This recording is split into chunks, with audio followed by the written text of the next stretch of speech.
Code of conduct. Heavy is the head that wears the crown. I put in extra work that just can't be found. I took the sword out the stone, wasn't a thing. Look me in my eyes cause I'm a king. Look me in my eyes cause I'm a king. God made me punch in accurate numbers. My castle won't crumble.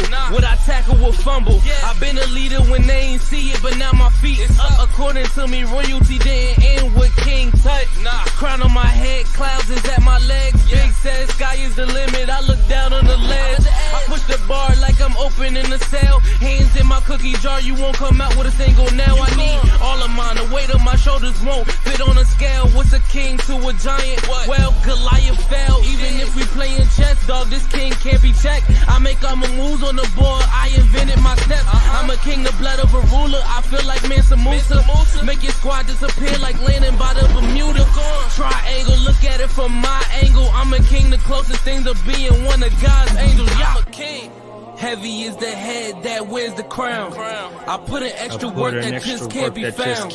I took the sword out the stone, wasn't a thing. Look me in my eyes cause I'm a king. Look me in my eyes cause I'm a king. Yeah, good morning, good afternoon, good evening, and good night. This is the Code of Conduct with the King podcast. I am your host, JSpenceTheKing. And damn it, I am back on another Victory Tuesday evening. How y'all feeling out there? I hope y'all living life the way I am. Because like I said, it's Victory Tuesday. And what else is there to do except enjoy that? You know what I mean? Like, it's still wild. So this past Sunday, I was actually at the Bills Backers Bar out here in it's in Surprise. So it's not far from where I stay. I'm close to Glendale. So I'm close to where the Arizona Cardinals actually play. But I went to the Bills Backers Bar and there was a bunch of people there and we were just talking about it. And the thing is, it's phenomenal. You know, like it was a moment while I was sitting there and I'm just like, dude, Josh Allen is legit. And not just legit in the sense of, like, yeah, he had a great year last year and he was, runner up for MVP. Not great in the sense like this year where it's like, we just love him and he's like, we saw what we saw Sunday. But the thing is, for 2 decades, we had subpar, even when we had decent play at quarterback, it's still just the team wasn't quite giving us everything that we felt like we deserved as Bills fans. I mean, as fans, I will argue and I will defend Bills Mafia to anybody because I feel like you won't find a fan base that's as loyal. You won't find a fan base that's as fanatic. You won't find a fan base that's, we stick with our team regardless. I can recall several sold out games when we knew the season coming. We knew we would be 6-10. We knew we would be 3-13. We didn't have many other 3-13s, but we had some years there where we had like just very middle of the pack. There were a couple of years where we had some excitement, where we had the talent and you thought, okay, the Bills are going to do this and the Bills are going to do that. And we didn't quite do it. But even the seasons that we knew, like, all right, we signed Jeff Toole, like it's seasons where it's just like, holy crap, we're not that good, but it doesn't matter. It doesn't even matter. We're not that good, but the Bills fans, Bills Mafia is legit. We're there every single time. And now to have the talent on the field and the production to go along with the fanatic, just the energy and the love that the fans had is phenomenal, man. And I'm just so proud to be a Bills fan, that's another thing that's crazy to say. I lived in Indianapolis for about 5.5 years. And, they had Andrew Luck at the time. They just moved on from Peyton Manning. So they've been used to having great quarterback play, a winning team. They were used to the playoffs. And there were so many times in conversations where I could not be part of it. It was just like, whatever. Like people would actually say to me, man, when y'all make the playoffs, come holler at me. And I know a lot of you in the comments, I know a lot of you listening can relate to that because it's something that we've all been through as a Bills fan. And now, I still get trolls today, the Bills winning, we're doing great. And you have people saying, well, you never won a Super Bowl.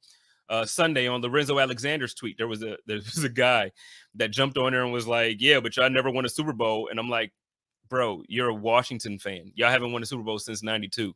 Nobody cares, but that's all people have to go on. And I guess as a Bills fan, if we won a Super Bowl, I'm sure that would be something that we would have held on to. But I don't know. Maybe I'm one of those guys that's like, well, what are y'all doing this year? Because even though the Patriots ran us for 2 decades, I don't look at the Patriots like, okay, well, y'all got Super Bowls with Tom Brady, so you were just the superior franchise. I don't look at them like that. If you ask me about the past, yeah, but I'm kind of living in the moment. I'm living for the future. And the way I see it, and it also could be the fact that the Bills are in the driver's seat at this point. But the way I see it, the Buffalo Bills are the team to beat in the AFC East. They're the team to beat in the AFC, maybe after the Chiefs and, on par with what the Browns are. I just think they're a top team in the AFC, really a top team in the NFL. So I could care less about people talking about, y'all didn't win a Super Bowl in 93. Y'all didn't win one in 90. So what? Like, who cares? Like, yeah, back then it probably hurt my uncles and grandfather and whoever else. And yeah, it hurts now. Like during the drought, it absolutely hurt when I couldn't be a part of certain conversations. But I mean, right now, who cares? No one cares. Whatever. Moving on. I just kind of wanted to just have a moment and just acknowledge how great our team is right now. And, I'll jump right into a couple things. First things first. Can we talk about Zach Moss? Can we talk about how Zach Moss, to me, is the best running back on this team? And I know a lot of times we have difficulty based on emotion, based on who we like. And, we've kind of piggybacking off the conversation or the topic that I started the show off with. There was so many times where obviously the team wasn't good.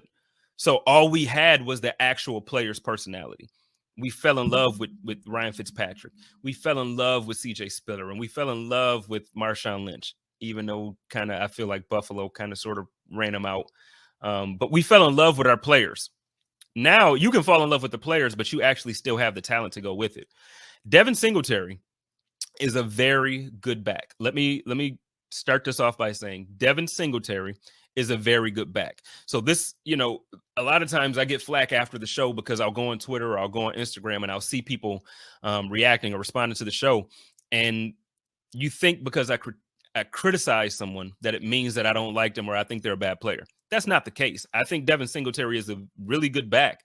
I think we saw a lot of things in his rookie year that would make you feel confident that going forward, he could be the guy to lead the team. I think we saw that. However, I think last season we saw that the way the team is built, the offensive line that we do have, the schemes that Brian Daboll chooses to run, I just don't think that on this team, Devin Singletary will be able to be an RB1. He has certain moments where obviously like in the Miami game, he broke it for 46 yards, first drive of the game, right? But if you take that outlier play out, his average per carry is not great. When you look at this past Sunday, I believe he had 11 carries for like 1.9 yards a carry or something like that. Now, I understand it's tough to run in the NFL. I'm not at all saying like he sucks, cut him. No, I love Devin. I don't want to cut him. But we have to be realistic about something. The style of play or the way that Devin runs, it's not north and south. It's not the kind of game where, for instance, a few years back, we had LaShawn McCoy. Shady, a lot of times, would drive me nuts, and I'm sure he would drive a lot of you nuts because, Tyrod would hand him the ball, and he would kind of dance in the backfield, hold the ball out like a loaf of bread. He would do all of that, but then the thing with Shady is, though, most times he would get out the backfield and pick up some yards. Even if it was minimal, typically Shady picked up yards. A lot of times with Devin, I feel like, if he just doesn't have a hole, and if the line isn't blocking the way that makes him look impressive, and I know in the preseason he looked great. I know he looked great. I know there were moments that it's like, okay, he's showing us something. Yeah, I thought he was being showcased.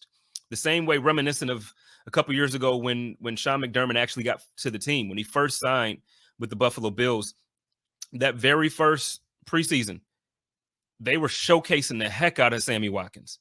They had Tyrod go out there and throw him the ball. It looks like maybe 10 times in a row in preseason. And now it gave people a reason to be excited. Like, oh, shoot, Tyrod and Sammy look good again. Oh, shoot, this is about to go down. And then out of nowhere, Sammy Watkins is being traded. I'm not saying that that's going to happen to Devin. We're already 3 weeks into the season. Devin is, Devin's here. I don't think he's going anywhere by any means. But the point that I'm making is, we saw some stuff in the preseason that made us feel like, Devin is going to be that dude. 3 weeks in, I don't see Devin being that dude. Now, what I do see is Zach Moss, Sunday, 13 carries, 60 yards. I do see the second week of the season when Zach Moss got the ball. No, it's not the explosiveness. He's not going to give you the 80-yard run, first play of the game. He's not CJ Spiller with the speed. No. He's not Travis Etienne with the speed. Well, Travis is injured, so we really don't even know what Travis is in the NFL. But he's not one of those backs that's going to get the ball and just like outrun everybody. No, but what he's going to do is he's going to consistently get you 3 to 5 yards a carry. And Sunday, he averaged 4.6 yards per carry, and that is what this team needs. So when I say Zach Moss is my RB1, I don't mean it in a sense that he's Ezekiel Elliott when he came into the league. I don't mean that he's Saquon Barkley. We don't need Saquon Barkley. We don't need Ezekiel Elliott when he was good, because now I don't think he's good. We don't need that. What we need from our team, from our running position, we need guys that can run the ball 3 to 5 yards each time when the defense knows you're going to do it. Now, granted, you're going to have plays where it's 1 yard. You're going to have tackles for loss every now and again. But consistently, something has to change. And Devin, it seems that more often than not, and I don't have the exact stat, and I apologize for not preparing properly when it comes to that, but I don't have the exact stat. But there were several times where the line just didn't open up how he wanted to, and he kind of just got lost in the shuffle behind the line of scrimmage. That's not beneficial when you have a quarterback like Josh Allen and you have a team that wants to get the ball down the field. When you want to pass the ball and the defense isn't scared of your running attack, there's no reason to put 8-7 guys in the box. They can rush 4. And Washington absolutely has one of the best defensive lines in the league, regardless of what anybody thinks. Yeah, we blew them out. The Buffalo Bills look fantastic. But they have 4 first-round draft picks on that defensive line. And I don't know if y'all was watching. Josh had to dance. Josh had to show, first of all, he showed growth. I know in his rookie year, he was still kind of getting around the pocket well, but it was more of him being a mobile quarterback and getting away. What we saw Sunday, Josh was back there dancing with his eyes down the field to throw. Still, the first touchdown to my man Emmanuel Sanders. Josh of old, even Josh last year, I feel like, Josh would have ran. Isaiah McKenzie was right there to block. He basically told Josh, come on, dog, just follow me. We're going to get this first down. We're going to get this touchdown if you jump over us. Josh was like, nah, I got you. Go ahead and block, make that block. But hold up. Threw that thing on a rope to my man Emmanuel Sanders. We saw growth from Josh. It's just impressive. And also, I'm gonna finish my point about Zach. But also, can we just give Emmanuel Sanders some flowers real quick? That dude, 2 touchdowns, 98 or 95 yards receiving, something like that, 5 receptions. Listen, he is an absolute upgrade over my man John Brown. Love John Brown, love the dude smoke. But when it comes down to it, it is what it is. It just is what it is. And what we saw Sunday is what we're going to see for the rest of the season. Because now teams are going to wake up and say, oh, we have to actually cover Emmanuel Sanders. He's not slow like we thought he was from New Orleans because he didn't have a quarterback with an arm to throw it to him. Drew Brees is a legend, Hall of Fame. But guess what? That arm, that shoulder, he had a rib injury. He had all types of stuff wrong with him last year where he just couldn't throw. He just couldn't do it.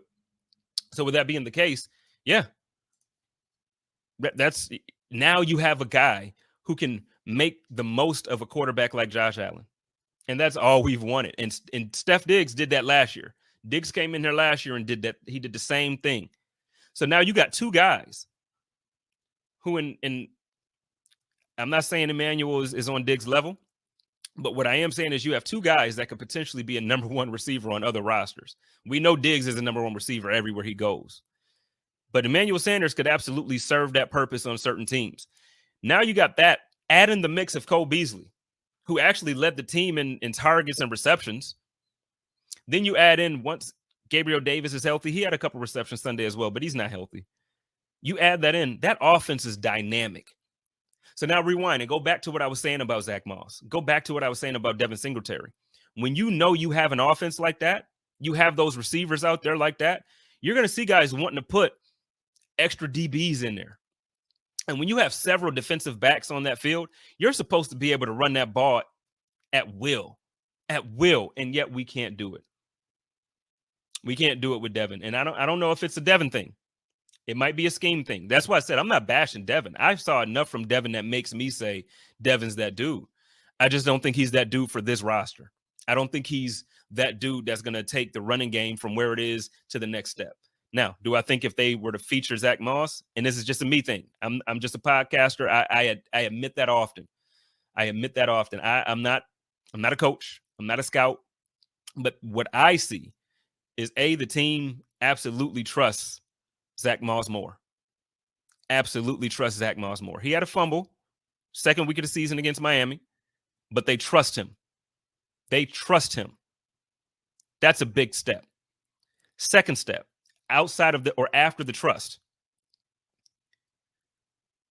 he's giving you the yards.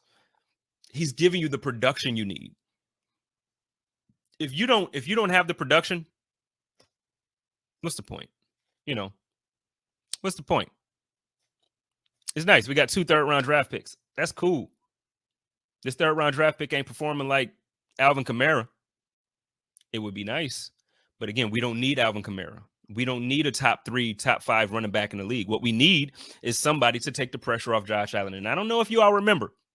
I know I got a whole new crew now, whole new family watching the Code of Conduct now.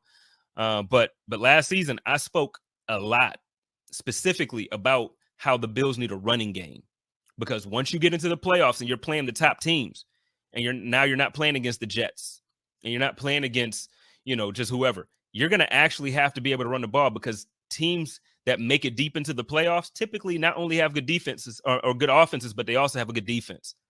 And when you have good defenses, they game plan and they scheme and they figure out how to stop your strength.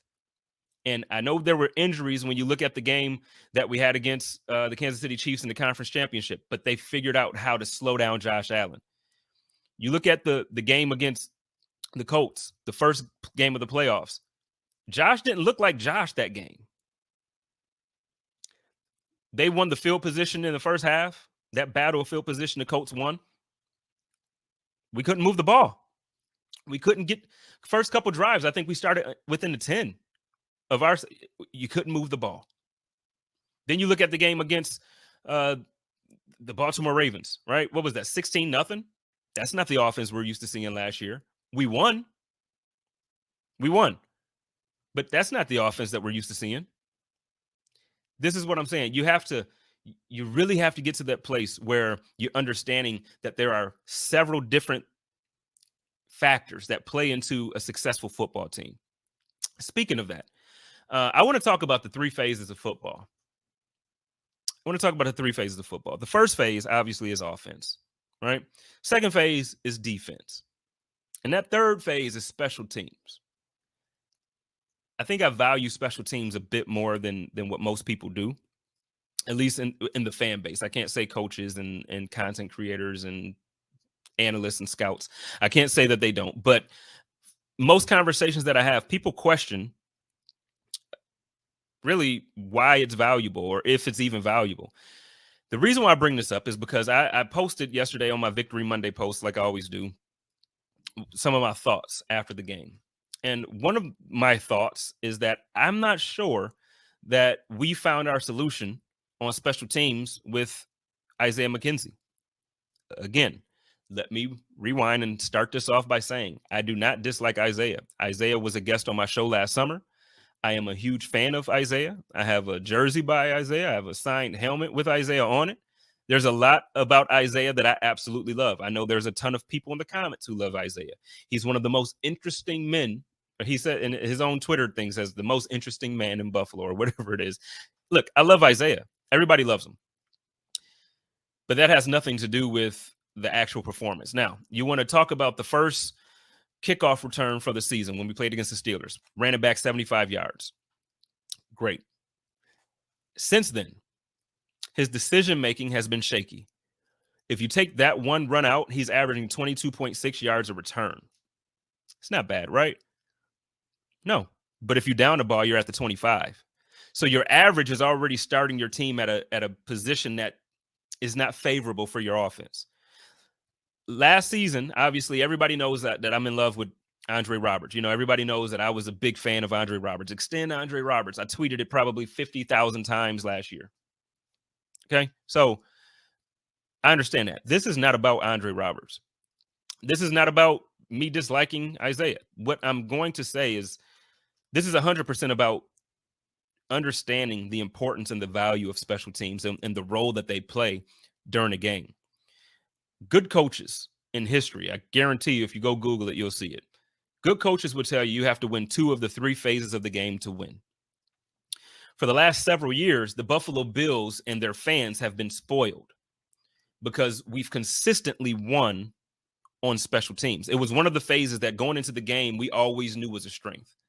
We always knew 9 times out of 10, we were going to win on special teams. Why? Because when we're defending on special teams, we have now 2 of the best gunners in the league.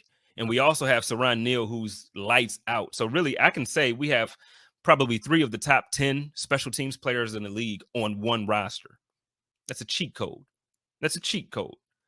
But when we're receiving, when we're looking to run the ball back or field the ball, decision-making is a big part of why I thought Andre Roberts was special last year and the year before. It's not because, now, yeah, part of it is the fact that often the team would start on the 40, the 35, like we would always be positive. That's a big deal. But even aside from just running the ball back, decision-making, everyone that likes to debate me on the timeline and in the comments likes to say, well, actually, you know what? I'll read one because this one is a good point. It is an absolute good point. One of the things that was said is that McKenzie was at or near the top of the league in average return yardage coming into the week. Was he not? I think he's doing just fine personally and will only get better. Only 3 weeks in and he's been playing with the bum shoulder to top it off. Now, I'm not here for the excuses as far as an injured shoulder. If he's injured, he shouldn't be, same thing I say about everybody. If you're injured, don't play. If you can play, you're on the I don't want to hear that. But as far as him being near the average in yard return, that's cool. That's cool. Now let's take a look at it.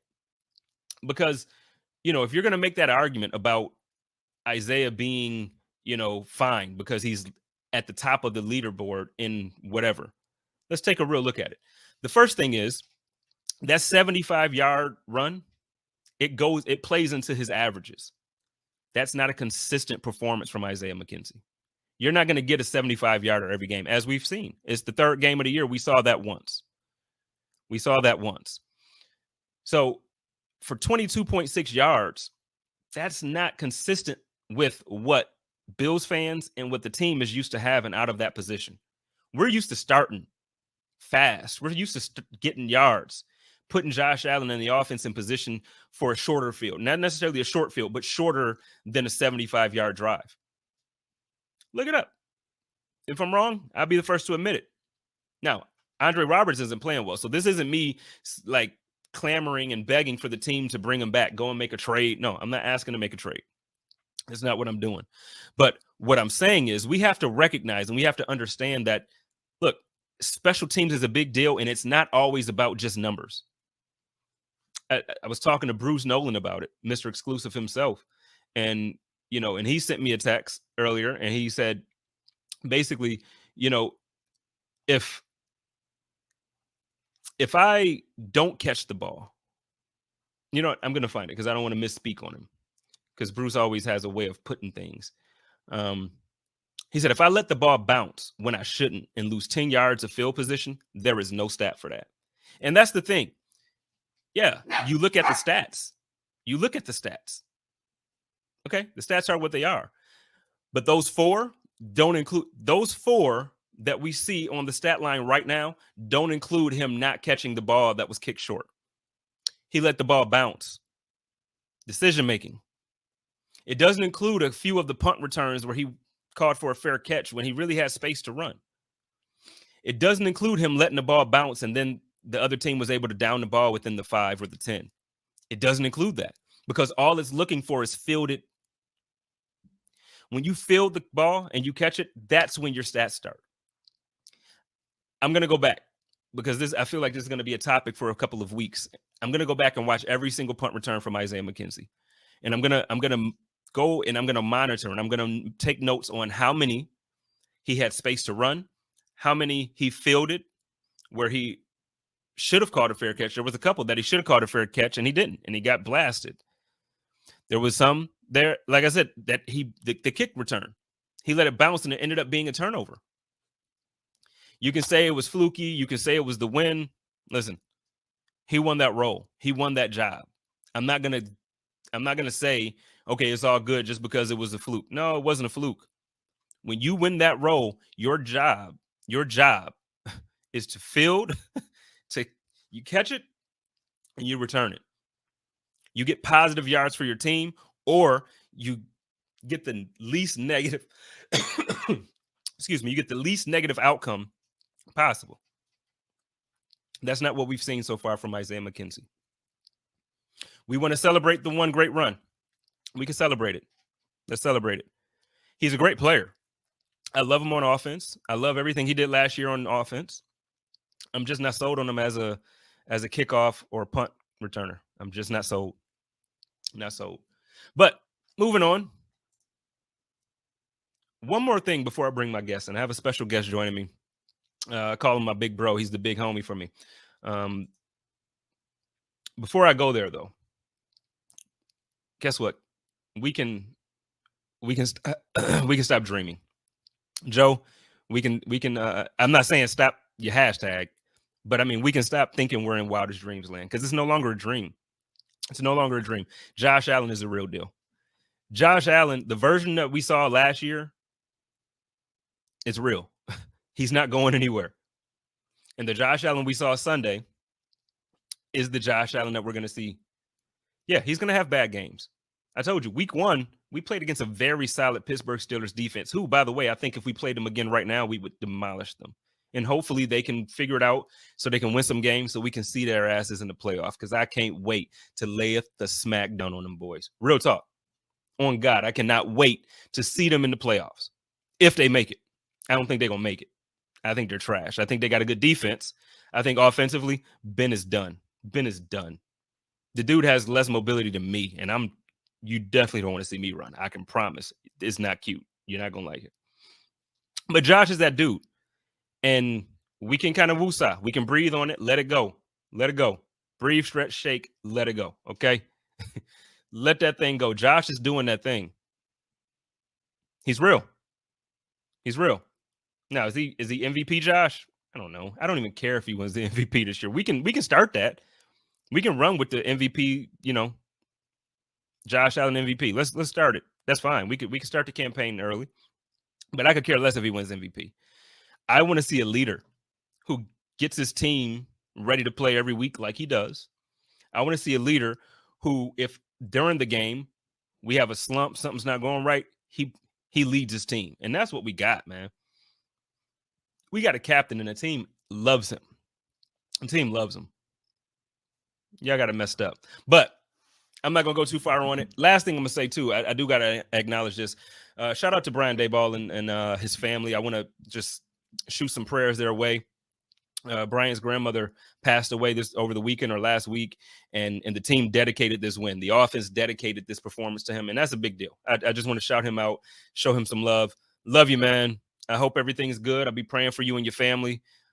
God bless. But, yo, I got a special guest coming in. Let's get it.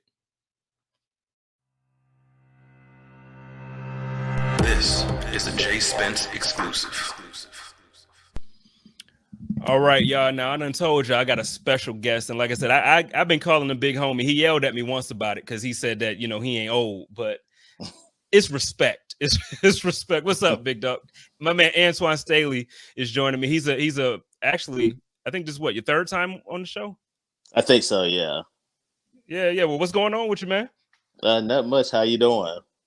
Man, I'm good. Well, I'm good. My boys is, they out here looking real thuggish in these streets. And so we 2-1. We just beat up on we're beating up on everybody, hopefully going forward. But we just beat up on Washington. What were your thoughts on that game? I mean, the Bills have seemed like since they played the Dolphins, they've really turned the corner. I mean, offensively, defensively, their defense, I think, has really looked legit, honestly. I mean, it was some spots in there, obviously. Yesterday, I watched a little bit of the game and, gave us some big plays. But I think overall, they had a good performance. And, I like what I'm seeing from Josh Allen, too. It seems like the offense is starting finally to click there after week one and the struggles that they had. So it's curious to see how they progress moving forward. But they definitely look like the Super Bowl contender that I think we all thought they could be. Yeah, and before we move on from Washington, I don't want to go deep into it. I know I didn't send you a bunch of questions about Washington, but everybody in Buffalo, we love Fitzpatrick. We love Ryan. Obviously, with him injured, now we see Taylor Heineke in there. Now, the game prior to Buffalo, he looked really good. Like, there were things that made you say, like, whoa, this might be his job. What do you think now after – and I know Buffalo – not saying this as a flex, but I know Buffalo's a top team. So it's a little difficult when you're playing against teams like Buffalo as opposed to, whoever else that he may beat up on.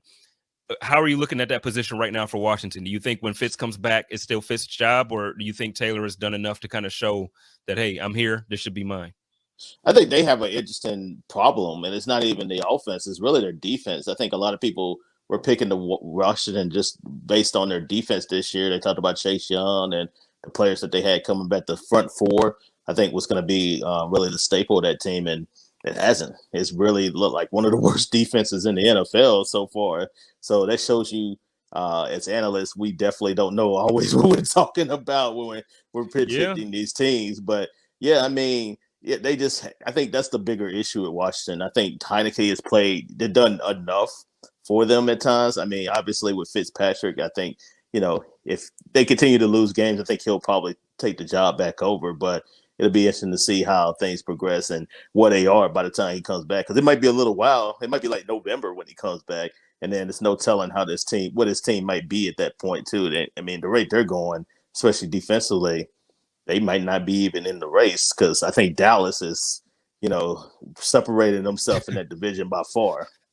Yeah, last night Dallas looked really good against the first of all, the Eagles didn't – I don't know. I didn't think the division was going to be good in general, but Dallas is coming out looking a little bit better than anybody expected. I thought Dak would kind of need some time to improve, but, man, I'm talking about after the injury. I thought he was going to need some time, but, man.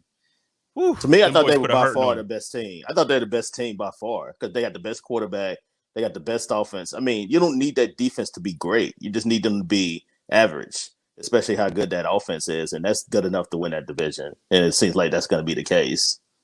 Yeah. And to your point about Washington's defense, so before you came on here, I actually said I still think that the defensive line is good. Like, I think at least from what I watched Sunday with the Bills, they were getting pressure consistently. But Josh – it's a different Josh Allen to me now. Like, now he's moving around the pocket and he's, extending the play and he's still looking downfield. Like that first touchdown to Emmanuel Sanders, he still had to get out the pocket, but now instead of taking off and running for 30 yards, he's looking to throw it now. So, but whatever. Washington lost. They took an L. That division is trash. I'm going to say that. Whatever. Let's move on.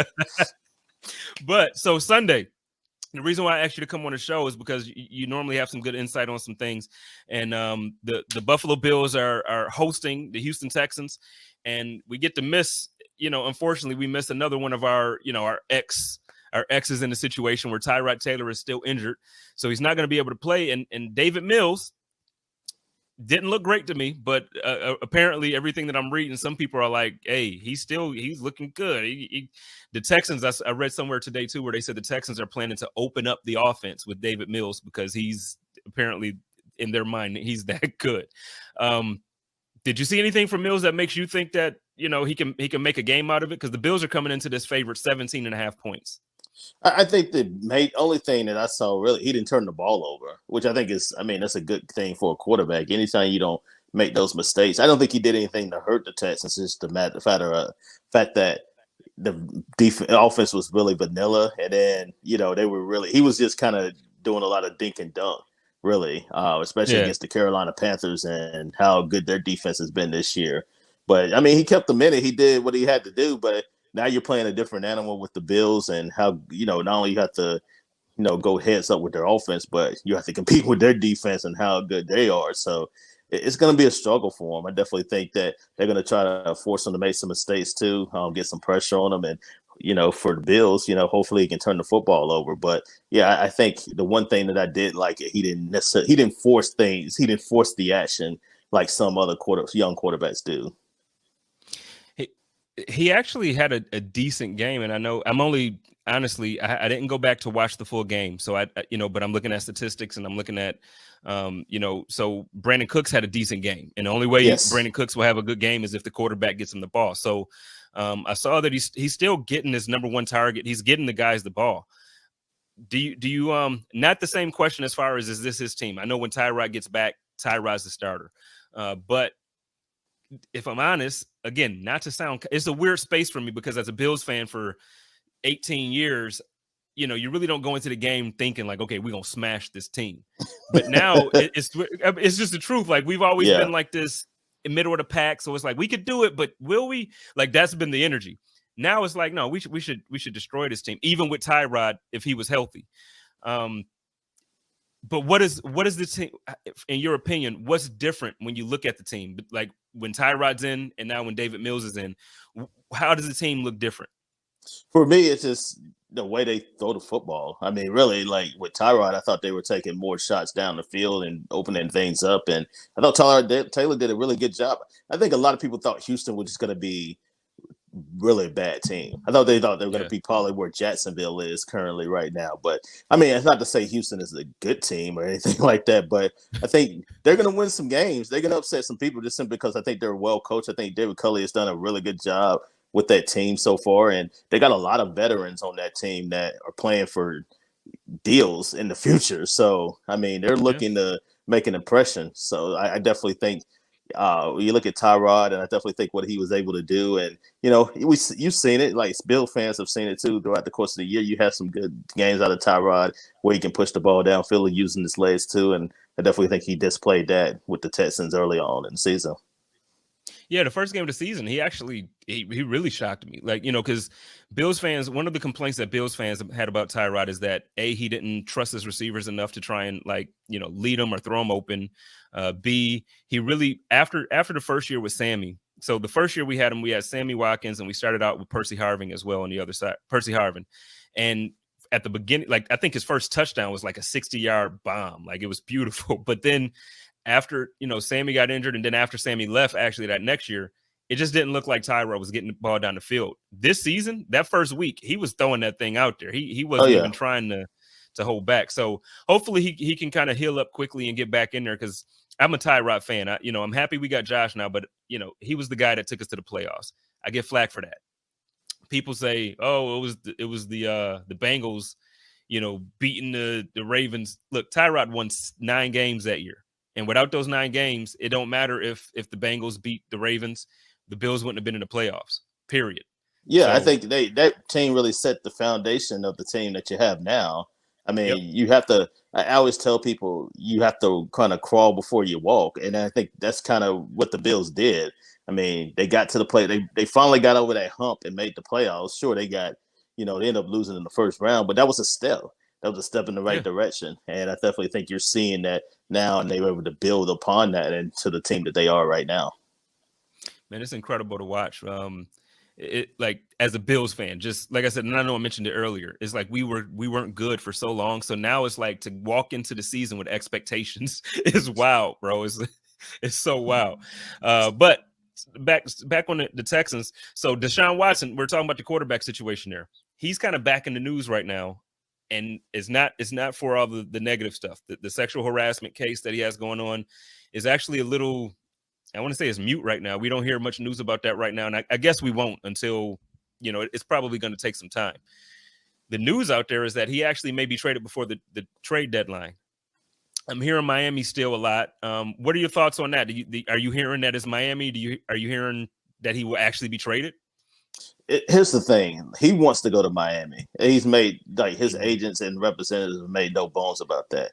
The Dolphins, and I know Dolphin fans are kind of sensitive about this, some of them, the Dolphins want him too. They have not, downplayed that at all. They've kind of jumped around. They kind of danced around it, but they would like him too. It's just the fact of the matter is they don't want to give up the amount of compensation that it's going to take in order to do it. Texans still hell bent on, possibly. I've heard 4 first-round picks. I think from what I was told, it's probably at least 3. Jeez. And the Dolphins are in a weird place right now where Tua's hurt. They're not happy. I mean, they're not necessarily happy about the quarterback play right now, even though they have other issues on the team. And they feel like they got a team that can compete right now for a playoff spot. So the Texans know this, and they're going to stand on their position right now and say, you know what, we know we know Watson wants to go there. We know you want him, so we're going to stand on our position. I think it might get done. It just depends on what happens the rest of the season. But clearly, I think depending on how the rest of the year may go, I think one way or the other, Watson will end up in Miami, whether it be this year or doing out the offseason, because it's just everything, all the signs are really pointing to it at this point. Let me ask you, because I mean, the thing for me is like, obviously Deshawn Watson is he's a talent, like when we're talking about football, I think, let me see, if I was to give a top 5, overall talent, I'm not talking about career wise and everything like that, but right now in the league, he's top 5 for me. Like, in whatever order you want to put it in, that's fine. But he's absolutely there. But my question is, you're the GM of the Miami Dolphins right now, or any team outside of the Houston Texans. Are you really making this trade? Like just with everything that the case, like we talked about, everything that's kind of looming over this whole situation, is like he has this dark cloud over his name. Are you actually going to make this trade for him?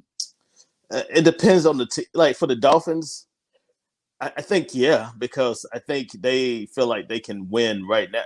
They don't want to necessarily wait on 2. People are already getting impatient in Miami, like right now, and even the other 1 and 2 start. And, you lose a heartbreaker to the Raiders on Sunday. Obviously, you got obliterated by the Bills are so far ahead of you, even though in the standings they're not. Yeah, the standings is close, but they're so far ahead of you that you see this. So they feel like the pressure's on Chris Greer and Brian Flores starting right now. I even got Dolphin fans in my mention already talking about, trying to get the Panthers offensive coordinator Joe Brady to Miami right now. It's it's crazy. Like people are so impatient, and I think they see that, they understand, and I think it's going to be a time where I think you have to make the move if you feel like you're close to being a playoff team. I think people overvalue draft picks a little bit, for the standpoint that you don't know if those picks are going to work out. And you look at the Dolphins draft picks, really, they haven't necessarily worked out recently either. So, I mean, if you can get him for 2 first-round picks, I think I would probably do that. 3 is kind of pushing it, because then 3 is kind of like, and you have to pay him that contract too as well. So it's a lie. But I think 2 and maybe another pick, I probably would do it there, just depending on the compensation. Man, see, I guess for me, and again, I'm not part of the NFL. I don't know how the legal side of things work, but to me, I would have assumed that he would have been suspended by now.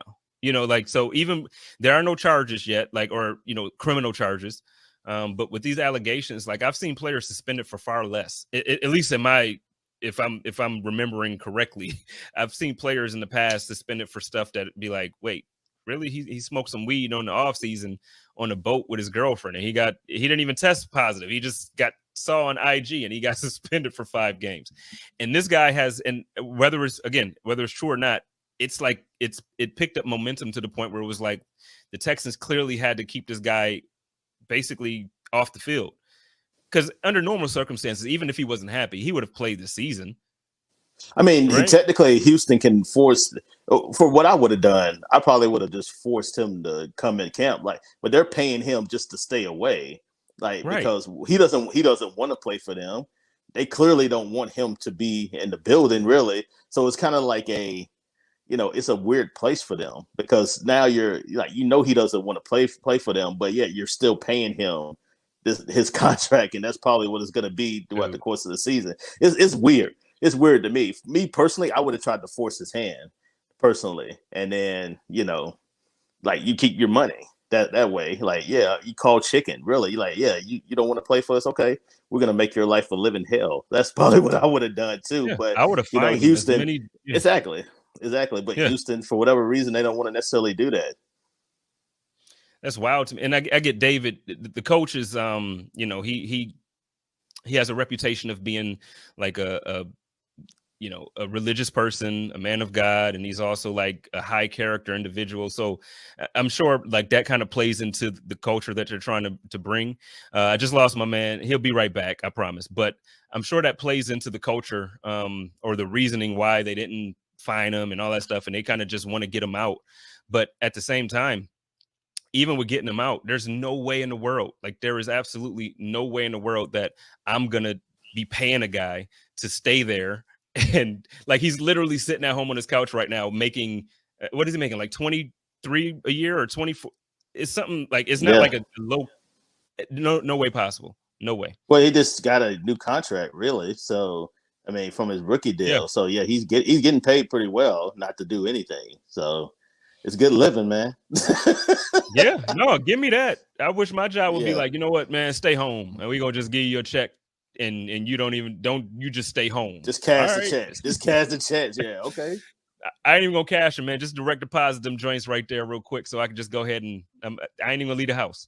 I'm cool. Exactly. So yeah, I mean, it's like he's not even part of the team. That's why I was reading some article. I can't remember what it was. It's like people don't even consider him part of the team, and that's kind of the reality of the situation right now.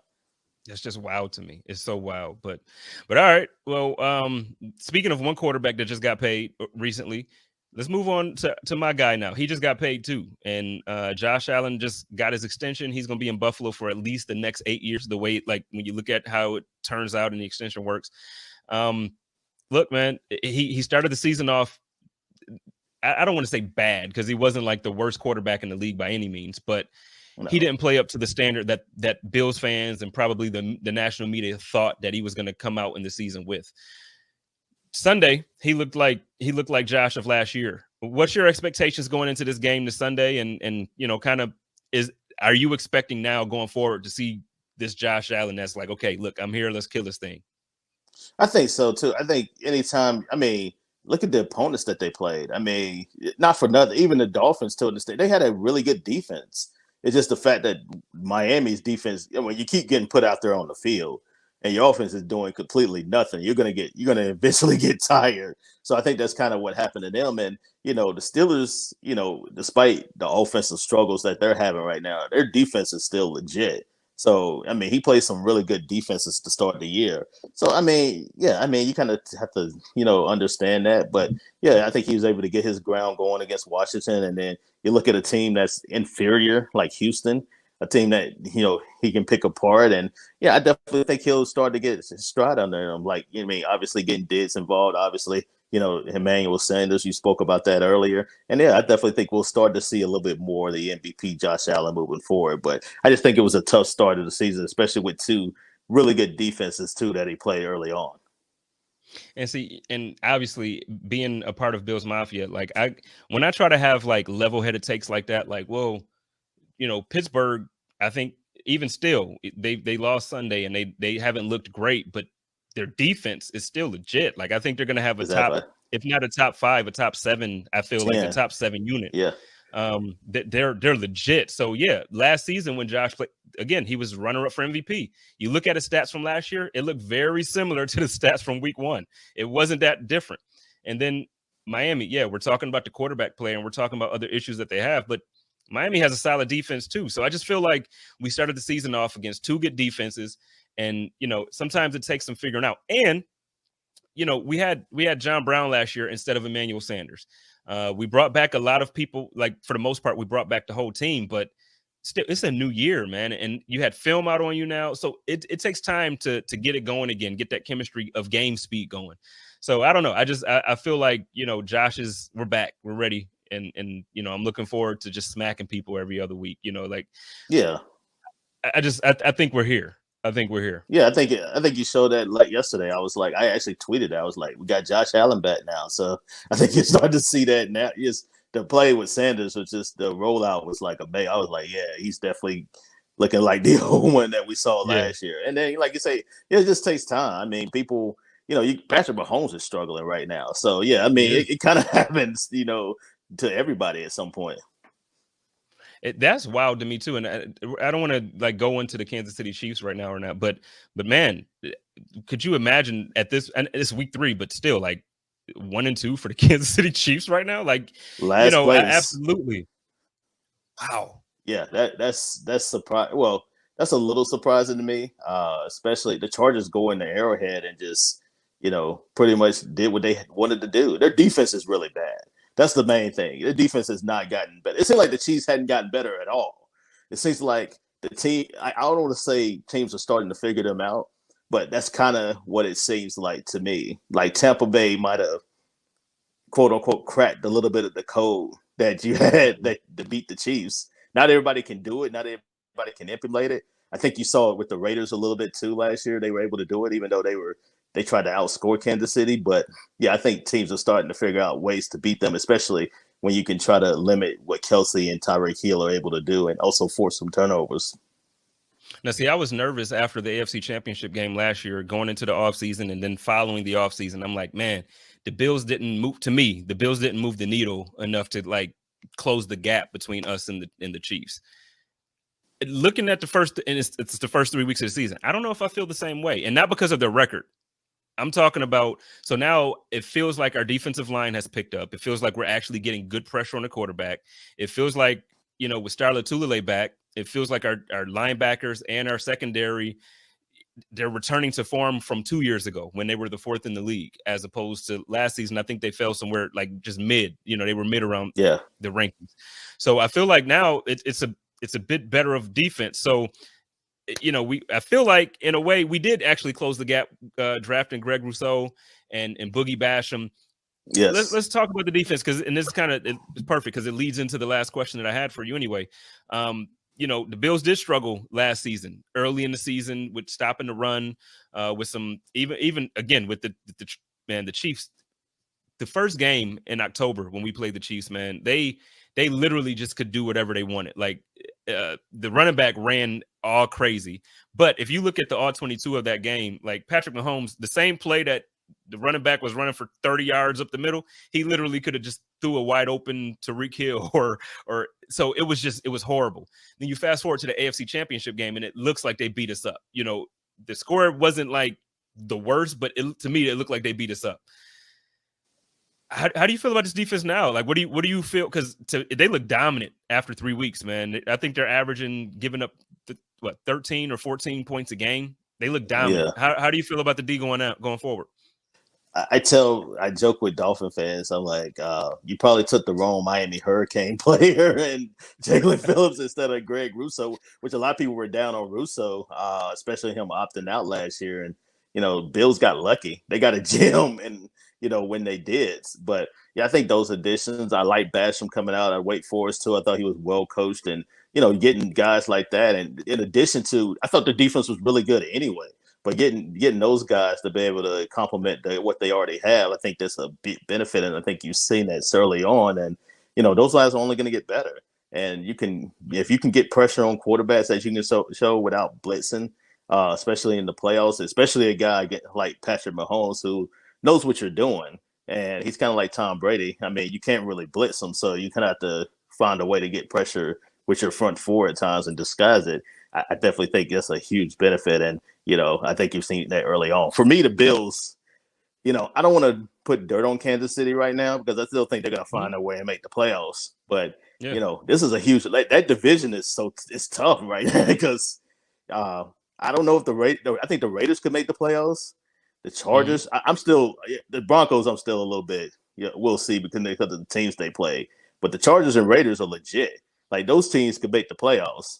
So it's going to be – that division is going to be really tough. The AFC is – the whole NFL, I think, is wide open right now. All right. Well, I mean, I'm excited for several reasons, but I agree with your point about that division, the Chargers, and not just because they beat the Chiefs Sunday. I think the Chargers last year, I think they figured out their offense, and then they started tweaking with that defense. Like, okay, we got to get back to it. It didn't look like a Sunday because it's the Chiefs, but dude, they're figuring some things out. And Oh, go ahead. I was gonna say getting Derwin James back too, and then also you add Asante Samuel to that defense. I definitely think that's really good to that second. That really huge to that secondary. Yeah, so no, I agree with you. And then even like you said with the Raiders, I haven't been a huge Derek Carr fan, but the guy is playing well this year so far, and that's actually even without Josh Jacobs being Josh Jacobs. He's been injured. He hasn't been. The running game hasn't been there for him. He's balling. So yeah, it could be tough for them. I still think they obviously make the playoffs and they win that division, but it's not going to be a cakewalk. It ain't going to just be like, okay, yeah, the Chiefs got it. Exactly. I was about to say, yeah, I think they still win the division, but it's going to be tight. I think I would not be surprised if you got 3 teams out of that division making the playoffs, especially the way they're playing right now. Wow. So I'm not saying it's going to be a hot take because you said you wouldn't be surprised. It's not a sure thing, but that'll be wild for at least 2. At least two is coming out of there. And I'll say that. Somebody, yeah, it's going to be the Chiefs and somebody. I'll say that. That's definitely. It's just going to be wild to see the playoffs this year. Obviously, and they expanded them last year. So we have, the additional Super Wild Card weekend game. Real quick, before I get your prediction on the game too, what are your thoughts on, because now for the Super Wild Card weekend, they've taken one of the games from Saturday and added to Monday night. So now we have a 3-day weekend of football. What are your thoughts on that? Because some people look at it like it's a disadvantage. Some people like me look at it like, hell yeah, give me an extra day of football. How do you view it? I hate it in a way, but I'm still going to watch it. I complain a lot of things about the NFL, but I still watch it. I'm not going to sit here and say I'm going to boycott the game or anything like that. But I just think they better make sure that team that plays on Monday that wins plays on that Sunday. That's my only thing, because now they play on Saturday. That's a huge disadvantage to whoever gets that game. I mean, they have to play on that Sunday. At least they give them a little bit of a help too, a little bit more rest. Because I just hate it. I get the NFL. They feel like they can make money, and then not having college football that weekend, the national championship, because they moved the season a little bit longer. They feel like, hey, you know what? It's an opportunity for us to be able to showcase the game on Monday night, and I guess they decided to take it. But yeah, me personally, I love football, but damn, I can I get my Mondays back and do something else too? But I'm not going to complain. I'm definitely going to watch it at some point. I'm going to watch it, so it is what it is. And hopefully it's good football. It's playoffs, so it's 2 good teams playing. So and you mentioned there's a lot that you hate right now about the NFL. The only thing I hate is this damn unsportsmanlike conduct, taunting penalty. Yes. Are you kidding me with this? Are you kidding me? Yeah, I can't stand it. It's always something. And then you got, not to pick on specific names and people that are talking about it, but I know Mike Florio is talking about how, it's the right move to do it. But I just feel like unless it's intentional, unless you're spinning the ball in somebody's face and pointing or something like that, then I don't think the players are trying to show people love. I just think they're having a good time. And then here's my problem with the NFL in that regard. It's inconsistency. So you go from you went from a hard rule about it to a little bit of a lax rule, and now you're going back to a hard rule about it. So just pick what hill you want to die on. That's my thing and just stay with it. That's what confuses the players. So when if you say it's a relaxed rule, and then you go back to a hard rule, then players are still going to think it's relaxed, and you can do whatever you want to. So that's what I'm saying. Whatever you choose, just choose it and then move forward with it. I mean, I guess I can see it that way. For me, it's just it's football, man. Since we've been kids, playing in Pop Warner, you run over somebody and you get up and you're excited about it. And your team is jumping and yelling. I don't understand how this league has gotten so soft in so many ways. I understand the hits to the helmet. No, certain things I get because it's safety. Hits to the helmet. The hit on Devontae Adams Sunday night was horrible. So I get that. I'm not upset about those type of calls. But they didn't even throw a flag on that either. No, they didn't. They didn't. You get what I'm saying? That one, it was just the ref didn't see it. It was out of his line of sight. What? So, okay, I'm not even going to go down that because it's time to go. But I just think that the taunting thing is crazy. The taunting thing is crazy. It's come on, man. At some point, we got to be able to have fun. I had last point about that. I enjoyed so much last season, or I don't know, was it incorporated the season before last season when they had the celebration cam at the end of when you score a touchdown? I love that. Like, let the team come together and do the whole little thing, and they doing that. But now you can't even. Come on, man. It's so soft. It's so soft. It really is. Yeah, you want to be able to express yourself, especially after you made a play. Yeah, I mean, some of those players, that might be the only touchdown or two they get all year. So, yeah, be able to express yourself, do what you want to do. I mean, not everybody wants to hand the ball off to the referee. I mean, that's just not what players want to do. Go shake the ref's hand. Yeah, I need you to go shake the ref's hand. Thank you, sir. No, man, like, let me celebrate, but whatever. Exactly. Okay, moving on. Last question for you, and then we're going to get on out of here, man. Give me a prediction for Sunday. How do you think this is going to go? We going to cover that 17.5 points, or you think it's going to be a little bit closer to that? I think probably 31-10. I think that's a good way to go. I think maybe the Texans get a touchdown later on, but yeah, I think the Bills should easily roll in this game. It is all facets of the football on the football team. They're just completely better. So I think it'll be an easy win for them. Bills Mafia loves that, man. Why don't you let everybody know where they can find you and find your content, and if you got anything big coming up that you kind of want to make sure people know about? You find me at Antwan Staley, just covering the Panthers. You can find me there, and we'll have some articles. Definitely, CJ Henderson trade today, so you can look out for an article about that later on this week too. All right. Well, hey, like I told y'all, this is my big homie. I ain't gonna call him that too much publicly because he don't like it, but he's a big homie. No, it's all good. and by the way, man, I do want to publicly appreciate. I know we talk often, but I want to appreciate you publicly. Like, you've really, really been, it's you and maybe two other people that since I've started doing the podcasting and trying to get into it, like, you've really taken the time out when I hit you up with questions, when I hit you up for advice or anything, like, you're there. So I appreciate you, man. If there's ever a time that I'm doing well enough to return the favor in any way, please don't hesitate to hit me up. Like, real talk, you're my guy. I appreciate you.